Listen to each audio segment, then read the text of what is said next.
নিয়তি কখনো হিসাব ভুল করে না, ভুল করি আমরা ভাবনায়, স্বপ্নে, বিশ্বাসে। যেটা আমরা ধরি নেই বা ভেবেই নেই যে এটা আমাদের বা আমার, আদৌ কি সেটা আমাদের বা আমার হয়? কখনই ধরে নিতে নেই, কখনই ভেবে নিতে নেই, অতি আত্মবিশ্বাসীও হতে নেই। কেননা নিয়তি বড়ই পাক্কা খেলোয়াড়। নিয়তি বলে একটা কথা আছে। আসসালামু আলাইকুম, সবাই কেমন আছেন? আশা করি সবাই খুব ভালো আছেন। আলহামদুলিল্লাহ আমিও ভালো আছি। জোয়ানা বেবিটার পরীক্ষা চলছে, তাকে স্কুলে নিয়ে গেলাম। স্কুলের সামনে এই যে দেখেন কত কিছু নিয়ে বসে আছে। এখান থেকে সে প্রতি কয়েকদিন পর পরই কয়েকটা করে আংটি কিনছে আর ভেঙে ফেলছে। বাসায় যেতে যেতে ভাঙা শেষ হয়ে যায়।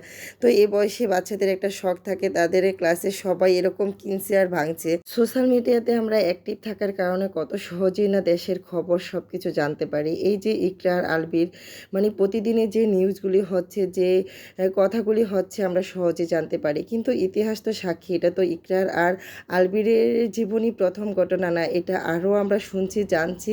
এরকম ইতিহাসে আরও অহরহ ঘটনা হচ্ছে। চোখের সামনে দেখতে দেখতে, শুনতে শুনতে বড্ড টায়ার্ড। এগুলির বিচার কি ওপরওয়ালা করবে নাকি আসলে দুনিয়াতে হবে? দুনিয়াতে হচ্ছে কই?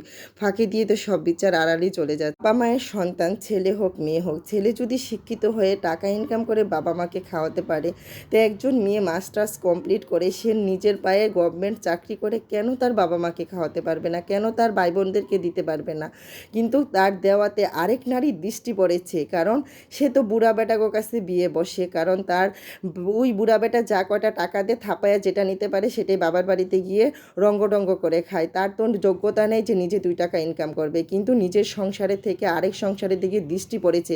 ওই গনে গনে 35 বছরের হিসাব সে তো মানে দৃষ্টি দিয়ে এভাবে তাকিয়েছিল যে গনে রাখছে 35 বছর ধরে তার বাবা মাকে ভাই বোনদেরকে খাওয়াচ্ছে।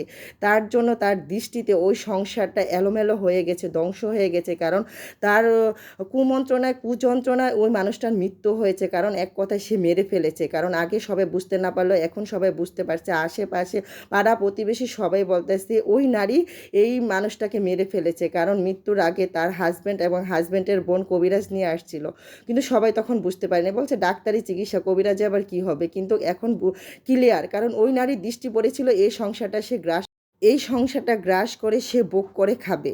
তার কত বড় দৃষ্টি, গনে গনে 35 বছর রেখেছে আরেকজনের সংসারের থেকে এই সংসারের সে কতটা দৃষ্টি রেখেছে। ভাবা যায় যে মানুষটাকে চিরতরে মেরে ফেলেছে, তারপরও সে ক্ষান্ত হয়নি। এই সংসারে এসে ছেলে মেয়েদেরকে সে ধ্বংস করে ফেলেছে, তারপরও সে থামেনি, কারণ সে তো পরক্রিয়া। আবারও সে আরেক জায়গায় পরক্রিয়ার জন্য থাপ পেতে রেখেছে, কারণ এই সংসারে যে লোকটা, সে লোকটা বোবা বানিয়ে ফেলেছে। কার সাথে ফোন করে, কোথায় যায়, কি করে, সে কোনো খবরই রাখে না, কারণ তাকে তো মোমের পুতুল বানিয়ে রেখেছে। সে পুতুল যেভাবে ঘোরে সেভাবে ঘুরে। সে ওই লোকটা নামাজে যায়, বাজারে যায়, সে আবার পুরুষদের সাথে খোলামেলা কথা বলে, সে একই কাজ আবার করতেছে। আর সাথে 2টা ফেসবুকে নিউজ ফিডে দেখতে পেলাম এক লোক প্রধানমন্ত্রীর উদ্দেশ্যে লিখেছে, পরকীয়া যদি বিচার হয় শুধু কেন পুরুষের হবে, নারীরও হতে হবে। কারণ নারী পুরুষ দুজনই দোষী।